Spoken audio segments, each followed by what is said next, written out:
కొండా సుస్మిత కానీ చిన్నారెడ్డి గారు కానీ ఎవరు మాట్లాడినా పార్టీ లైన్ దాటి మాట్లాడినప్పుడు క్రమశిక్షణ కిందికి వస్తారు. కొండా సురేఖ గారు ఏళ్ల తరబడి రాజకీయాల్లో ఉన్నారు. వారంటే మా అందరూ కూడా గౌరవం. పార్టీ లైన్ దాటి కొండా సుస్మిత గారు మాట్లాడినట్టు వ్యవహారం చాలా బాధాకరం. దాన్ని తీవ్రంగా ఖండిస్తూ ఉన్నాం. కొండా సుస్మిత గారు కొండా సురేఖ కూతురు. సురేఖ గారు బాధ్యతమైనటువంటి మంత్రి పదవులు ఉన్నారు కాబట్టి వారికి నిన్న వివరణ కోరడం జరిగింది.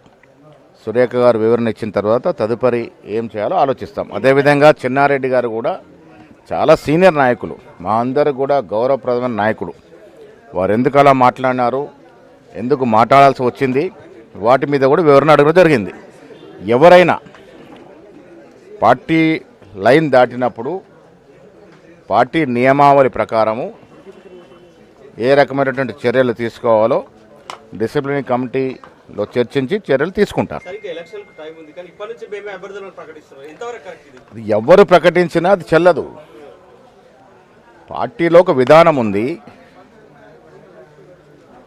ప్రదేశ్ ఎలక్షన్ కమిటీ ఉంటుంది, తర్వాత సెంట్రల్ ఎలక్షన్ కమిటీ ఉంటుంది, ఆ తర్వాత సిడబ్ల్యూసి ఉంటుంది. రేపు నేను సీట్ అప్లై చేసినా ఇంకెవరు అప్లై చేసినా ఈ ప్రాసెస్ త్రూ పోవాల్సిందే. అంతిమ నిర్ణయం సెంట్రల్ ఎలక్షన్ కమిటీ, ఆ తర్వాత సిడబ్ల్యూసి తీసుకుంటుంది.